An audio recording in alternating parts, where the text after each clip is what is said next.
Bonsoir à toutes et à tous. En guise d'introduction, je me propose de vulgariser un petit peu le sujet en repartant, peut-être mettre le slide, en repartant du besoin initial. C'est pour moi une question fondamentale et pour expliquer un petit peu comment les différents acteurs économiques vont réagir à ces sujets-là. Donc, qu'est-ce qu'il y a derrière la partie, ce qu'on appelle variable annuity? C'est essentiellement un besoin de la société, un besoin de financement. Et je dirais que c'est une sorte de lame de fond qui est en train d'émerger. On voit un petit peu aussi l'actualité qui ne fait que souligner cette prise de conscience. Et donc, pourquoi c'est intéressant de revenir sur ce point-là? Puisque c'est l'analyse du besoin qui va permettre aux différents acteurs, que ce soit les assureurs, les asset managers, les banques, de se positionner et de positionner leurs réponses. Pourquoi aussi repartir de ce besoin-là? C'est pour voir un petit peu quelle est la tendance à long terme sur les 15, sur les 20, sur les 30 prochaines années. J'assimilerais ça un petit peu au démarrage des dérivés il y a un peu plus de 25 ans, au moment où les échanges mondiaux se développaient de façon assez rapide. Et finalement, on a vu apparaître deux besoins fondamentaux des différentes industries, des besoins en change, mais aussi des besoins pour couvrir leurs expositions aux différentes courbes de taux d'intérêt. Et c'est finalement ce besoin-là qui a soutenu depuis 25 ans le développement des dérivés. Peut-être que maintenant on arrive à une étape où finalement sur la partie investissement, épargne, les produits sont devenus de plus en plus complexes et peut-être ne répondent plus vraiment à une demande finale. Et j'ai envie de dire que typiquement si on prend certains produits exotiques, ça devient plus un problème de clients riches. Est-ce qu'on a tous besoin d'un best-of ou d'un worst-of sur un panier multi-devises exposé aux indices mondiaux? Pour autant, par contre, sur la partie variable annuity, sur la partie financement des retraites, on voit bien que là, le besoin est beaucoup plus universel, beaucoup plus large, et il ne fait que démarrer. Donc une fois qu'on a posé ce problème, on se retrouve finalement avec une réponse relativement simple en termes de stratégie, qui ne consiste pas à savoir s'il faut y aller ou il ne faut pas y aller, est-ce que c'est risqué, trop risqué, mais finalement comment on va faire. Et donc là, on voit différents types de positionnement. Le marché a finalement en Europe 4 ou 5 ans de vie, ce qui à l'échelle des besoins qu'on veut couvrir est relativement mince. Et on voit que, comme dans tout démarrage d'industrie, on a des positionnements plutôt de leadership. Donc ça peut être le cas d'AXA qui a vraiment décidé de déployer sa gamme de produits américaine en Europe et en Asie. On a d'autres acteurs qui ont plutôt une position attentiste, qui vont essayer d'apprendre des erreurs initiales de l'industrie, se positionner différemment. Donc il n'y a pas de bonne ou mauvaise réponse. Je pense que dans 5 ans ou dans 10 ans, tout le monde sera plus ou moins dans ce marché-là, avec des réponses appropriées, mais le phénomène ne fait que démarrer. Pour mettre aussi en perspective, et puis pour mettre en lumière les différentes présentations que vous aurez par la suite, j'ai essayé de mettre un petit peu les problématiques que chaque intervenant, chaque agent économique avait auxquelles ils avaient à faire face.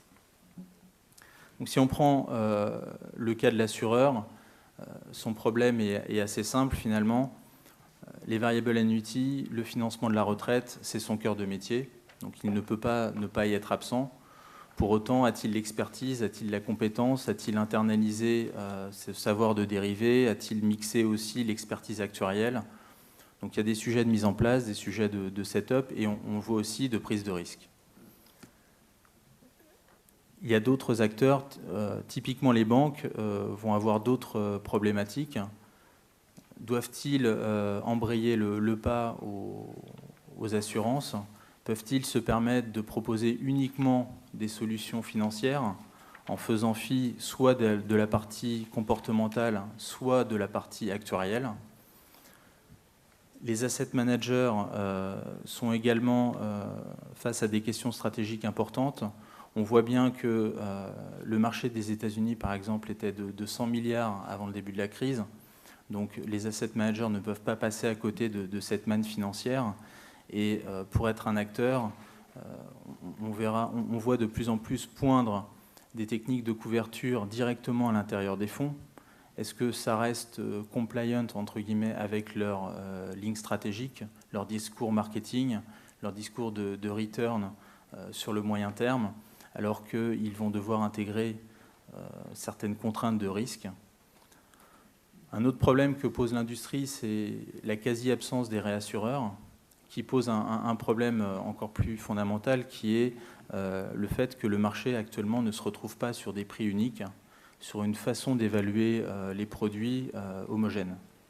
Donc chacun, pour l'instant, un petit peu comme le développement des produits exotiques ou hybrides récemment, chacun garde un peu son précaré, sa façon d'évaluer les opérations.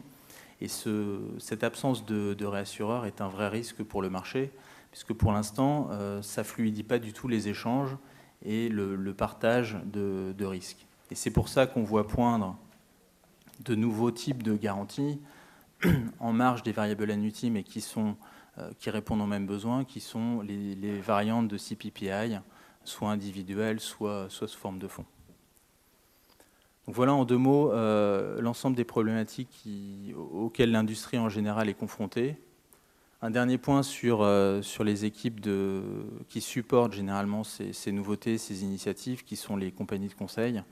Là aussi, des problématiques à pouvoir rassembler différentes expertises, que ce soit actuarielle, financière et aussi opérationnelle. On se rend compte que, à la différence de produits exotiques dits classiques, un assureur va devoir valoriser 200, 300 000, 1 million, voire plus de polices de façon quotidienne, avec des problèmes opérationnels qui sont non négligeables. Juste un dernier point à titre d'illustration de la façon dont AXA a répondu à ce challenge. Ça a été la création d'AXA Hedging Services il y a 4 ans. Rien de révolutionnaire dans notre expertise. On avait tous... la nouveauté, ça a été d'avoir une réponse appropriée à un véritable challenge opérationnel. Donc pouvoir mettre en place à la fois une expertise, internaliser l'expertise des dérivés, mais également prendre en compte toute la partie actuarielle, la partie informatique. Et on a même également utilisé certaines techniques de l'industrie pour mettre en place des process opérationnels performants. À l'heure actuelle, on a une douzaine de clients en interne sur une grande partie du globe, puisqu'on couvre à peu près 10 heures de décalage horaire. On reçoit tous les jours l'ensemble des polices qu'on valorise.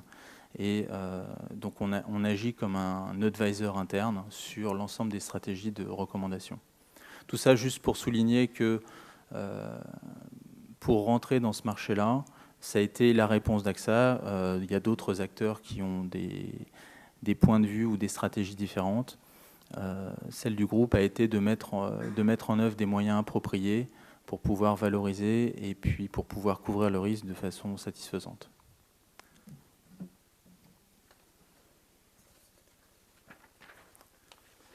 Voilà, juste pour conclure, je voudrais remercier Lunalogic, Pricing Partner pour leur invitation. Merci beaucoup.